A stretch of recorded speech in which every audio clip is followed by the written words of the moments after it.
নায়ক, আপনার লেকচারের জন্য অনেক ধন্যবাদ।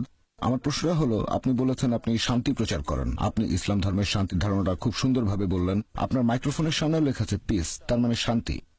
আমিও আপনার সাথে অনেক বিষয়ে একমত। আমার প্রশ্ন হচ্ছে, তারপরেও কেন আপনার কথাগুলোকে বিতর্কিত হিসেবে দেখা হয়? ইসলামিক বিশ্বে বিভিন্ন মুসলিম বিশেষজ্ঞগণ তারা আপনার কথাগুলোকে ভুল বলে মনে করেন। এরকম হওয়ার কারণটা কি? আপনি বললেন যে হোম সেক্রেটারি আপনাকে যুক্তরাজ্যে নিষিদ্ধ করেছেন মিডিয়ার ষড়যন্ত্রের কারণে। তারপরেও অনেকেই কেন আপনার কথাগুলোকে অপছন্দ করে? ভাই, খুব সুন্দর প্রশ্ন করেছেন। আমি যদি শান্তির বাণী প্রচার করি, শান্তি প্রচার করি, তারপরও অনেকে আমার বিরুদ্ধে, মুসলিম আছে, অমুসলিম আছে, যুক্তরাজ্যের হোম সেক্রেটারি। ভাই, আপনাকে বুঝতে হবে, যখন কেউ জনপ্রিয় হয়ে যায় তখন অবশ্যই তার বিরুদ্ধে কিছু লোক থাকবে। সেই জনপ্রিয় মানুষটা ভালো কাজ করতে পারে, খারাপ কাজও করতে পারে। আমি আপনাকে একটা সুন্দর উদাহরণ দিচ্ছি। বর্তমানে মাইকেল এইচ হার্ট নামে একজন লেখক, তিনি একটা বই লিখেছেন, পৃথিবীর ইতিহাসে প্রভাবশালী 100 জন মানুষ। তিনি খ্রিস্টান হলেও তালিকায় 1 নম্বরে রেখেছেন সবচেয়ে প্রভাবশালী মানুষ নবী মোহাম্মদ সাল্লাল্লাহু আলাইহি সাল্লামকে। এমনিতেও দেখবেন যে মুসলিমরা তাদের নবীকে ইতিহাসের সবচেয়ে গুরুত্বপূর্ণ আর প্রভাবশালী মানুষ বলে মনে করে থাকে। অনেক অমুসলিমও ব্যাপারটাকে এইভাবেই দেখে থাকে।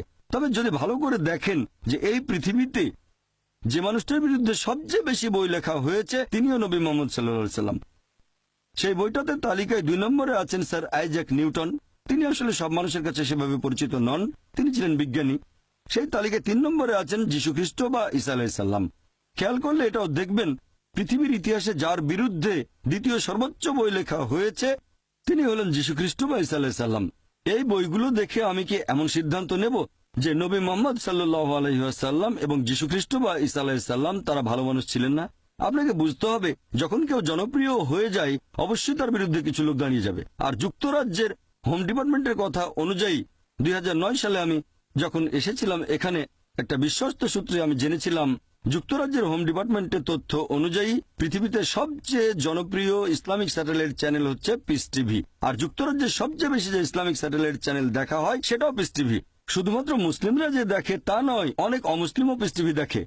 এই রিপোর্টই বলছে পৃথিবীতে সবচেয়ে জনপ্রিয় ইসলামিক বক্তা হলেন ডক্টর জাকির নায়েক। আর যুক্তরাজ্যের সবচেয়ে জনপ্রিয় ইসলামিক বক্তাও ডক্টর জাকির নায়েক। এই কারণে হোম ডিপার্টমেন্ট আমাকে অনুরোধ করেছিল যে আমি সেই মুসলিমদের কাছে পৌঁছাতে পারবো কি না যাদের কাছে ইউকে সরকার পৌঁছাতে পারছে না।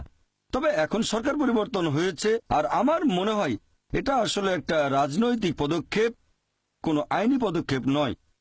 আর হয়তো তারা চেয়েছিল জনপ্রিয় কাউকে, যাতে সবাইকে জানাতে পারে আমরা মুসলিমদের বিরুদ্ধে খুব কঠোর।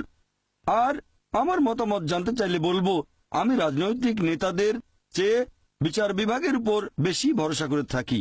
আমার মতে এরকম হয়েছে জনপ্রিয়তার কারণেই। আর এটা আসলে একটা রাজনৈতিক সিদ্ধান্ত, আইনি সিদ্ধান্ত নয়। আর ইনশাল্লাহ আল্লাহ তাআলা চাইলে এই এক্সক্লুশন অর্ডারটাকে বাতিল করবে কোর্ট অব আপিল। আশা করি উত্তরটা পেয়েছেন।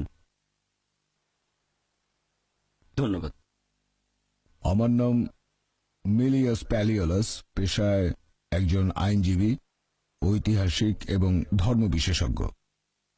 আপনি খুব সুন্দরভাবে ইসলাম এবং কোরআনের বিভিন্ন বিষয় ব্যাখ্যা করলেন। তবে ইহুদি ধর্ম, খ্রিস্টান ধর্ম আর ইসলাম, এই সবগুলো ধর্মই ইব্রাহিমের ধর্মবিশ্বাস।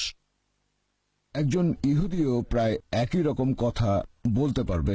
আপনি যেসব কথাগুলো বলেছেন উদ্ধৃতি দিতে পারবে কোরআন থেকে, উদ্ধৃতি দেবে তাওরাত এবং তালমুদ থেকে। একজন খ্রিস্টানও আপনার মতোই কথাগুলো বলতে পারবে বাইবেলের ওল্ড টেস্টামেন্ট আর নিউ টেস্টামেন্টের উদ্ধৃতি দিয়ে। আর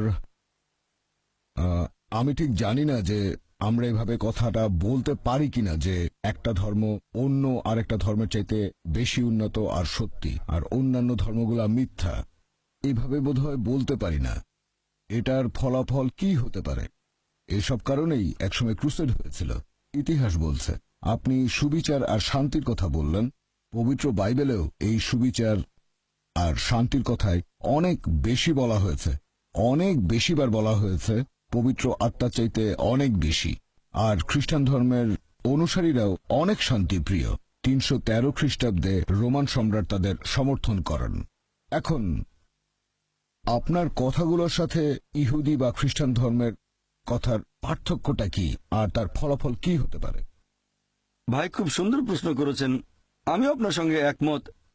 যদি ইহুদিদের ধর্মগ্রন্থ পড়ে দেখেন, খ্রিস্টান ধর্মগ্রন্থ, সেখানেও দেখবেন শান্তির কথা আছে। আমি আমার কোনো লেকচারে এরকম কথা কখনোই বলিনি যে অমুক ধর্মটা শান্তির বিরুদ্ধে অথবা অমুক ধর্মটা সন্ত্রাসবাদকে সমর্থন করে। আমি বলেছি সবগুলো ধর্মই সন্ত্রাসবাদের বিরুদ্ধে। আমি আমার লেকচারে আরেকটা কথাও বলেছিলাম যে কোরআনের একটা আয়াত সূরা মাইদা অধ্যায় 5 আয়াত 32, এই আয়াতটা খুব জোরালোভাবে বলছে।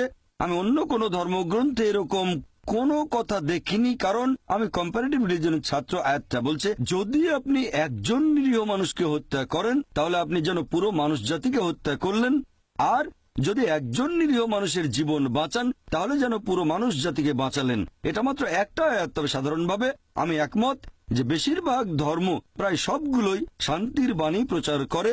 এই কারণে যীশু খ্রিস্ট বা ঈসা আলাইহিস সালাম বলেছিলেন, নিউ টেস্টামেন্টের গসপেল অফ লুক অধ্যায় নম্বর 24 অনুচ্ছেদ 36, তিনি উপরের ঘরে গিয়ে তাঁর শিষ্যদের উদ্দেশ্যে বলে উঠলেন, সালাম আলাইকুম। এটার মানেও একই, তোমাদের উপর শান্তি বর্ষিত হোক, হিব্রুতে।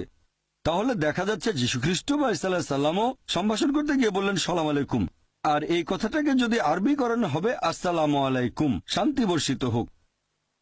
আপনি বললেন একটা ধর্ম আরেকটা ধর্মের চেয়ে উন্নত নয়। আমার মতে আমি বিশ্বাস করি আল্লাহ মাত্র একটাই ধর্ম পাঠিয়েছেন, তিনি অনেকগুলো ধর্ম পাঠাননি।